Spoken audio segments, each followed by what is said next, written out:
بسم اللہ۔ توحید سیریز کا 7واں پارٹ، اگر آپ نے پچھلا پارٹ نہیں دیکھا ہے تو ضرور دیکھ لیں۔ ایک اور روایت کے الفاظ ہیں، وہ اپنے دل کی بات کو زبان سے بولنا بہت ہی عظیم اور خطرناک سمجھتے ہیں۔ یہ سن کر آپ صلی اللہ علیہ وسلم نے فرمایا، اللہ کی ہزار تعریف کہ اس نے ایک سازش کو وسوسے میں بدل دیا، یعنی اس کی کراہیت کے باوجود اس طرح کے وسوسے کا آ جانا، پھر اس کو اپنے دل سے زائل کرنا ایمان کی صریح دلیل ہے۔ اور جہاں تک نفاق اکبر کا تعلق ہے تو اس میں مبتلا لوگوں کے بارے میں اللہ تعالیٰ نے فرمایا، جس کا ترجمہ یہ بہرے ہیں، گونگے ہیں، اندھے ہیں کہ کسی طرح سیدھے راستے کی طرف لوٹ ہی نہیں سکتے، یعنی وہ باطنی طور پر اسلام کی طرف نہیں لوٹیں گے۔ ایسے لوگوں کے بارے میں اللہ تعالیٰ کا ارشاد ہے، ترجمہ، کیا یہ دیکھتے نہیں کہ ہر سال 1 یا 2 بار مصیبت میں پھنسا دیے جاتے ہیں، پھر بھی توبہ نہیں کرتے اور نہ نصیحت پکڑتے ہیں۔ شیخ الاسلام ابن تیمیہ رحمہ اللہ فرماتے ہیں، بظاہر ان کی توبہ قبول ہونے کے سلسلے میں علماء کا اختلاف ہے، اس لیے کہ ان کی اندرونی حالت کا پتہ چلنا بہت مشکل ہے،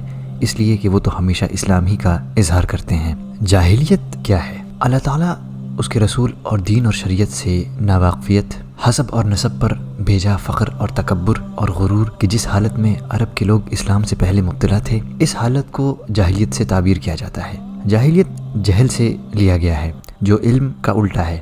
شیخ الاسلام ابن تیمیہ رحمہ اللہ فرماتے ہیں، اگر کسی کو حق کا علم نہیں تو وہ جہل بسیط میں مبتلا ہے، اور اگر اس کا اعتقاد حق کے خلاف ہے تو وہ جہل مرکب میں مبتلا ہے، اور اگر کوئی حق کا علم رکھتے ہوئے حق کے خلاف بات کرتا ہے یا حق کے علم کے بغیر حق کے برخلاف بات کرتا ہے تو وہ بھی جاہل ہے۔ یہ واضح ہو جانے کے بعد معلوم ہوا کہ بعثت نبوی سے پہلے لوگ ایسی جاہلیت میں تھے جو مکمل طور پر جہل کی طرف منسوب ہے، کہ یہ سارے اقوال اور اعمال کسی جاہل کے ایجاد کردہ تھے اور جاہل لوگ بجا لاتے تھے۔ اسی طرح ہے وہ چیز جو انبیاء علیہم السلام کی لائی ہوئی شریعتوں کے خلاف ہے۔ اگر وہ اسلام سے پہلے کی بات ہے تو اس زمانے کی شریعت یہودیت اور نصرانیت کے خلاف جو چیز تھی وہ جاہلیت تھی۔ اسے جاہلیت عامہ سے بھی تعبیر کیا جاتا ہے، لیکن رسول اللہ صلی اللہ علیہ وسلم کی بعثت کے بعد یہ جاہلیت عام نہیں ہے، بلکہ کہیں ہوگی کہیں نہیں ہوگی، جیسے کہ دیار کفر اور شرک کی جاہلیت ہے۔ اسی طرح یہ افراد میں ہوگی، جماعت میں نہیں۔ کسی شخص کے قبول اسلام سے پہلے کی زندگی کو ہم جاہلیت سے تعبیر کر سکتے ہیں، چاہے وہ دیار اسلام ہی میں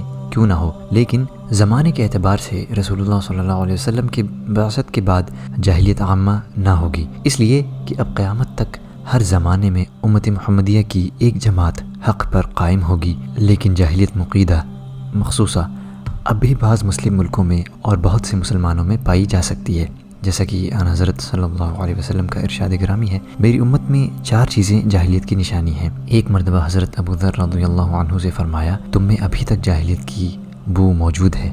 خلاصہ کلام، جاہلیت کی نسبت جہل کی طرف ہے، جو عدم علم کا دوسرا نام ہے۔ اس کی 2 قسمیں ہیں، جاہلیت عامہ، اس سے مراد بعثت نبی صلی اللہ علیہ وسلم سے پہلے کا زمانہ اور حالت ہے جو نبی کے آنے کے بعد کی وجہ سے ختم ہو چکی ہے۔ جاہلیت خاصہ، یہ جاہلیت ہمیشہ کی طرح اب بھی بعض ملکوں، بعض شہروں اور بعض افراد میں باقی ہے۔ اس سے ان لوگوں کی غلطی کھل کر سامنے آ جاتی ہے جو جاہلیت کو اس زمانے تک عام کرنا چاہتے ہیں اور کہتے ہیں اس صدی کی جاہلیت یا اس جیسے دوسرے جملے، جبکہ صحیح جملہ اس طرح کہا جا سکتا ہے کہ اس صدی کے بعض لوگوں کی جاہلیت یا اس صدی کے اکثر لوگوں کی جاہلیت۔ جہاں تک عمومیت کا مسئلہ ہے تو یہ صحیح نہیں اور ناجائز ہی ہے، اس لیے کہ نبی کے آنے کے بعد کی وجہ سے یہ عام جاہلیت ختم ہو چکی ہے۔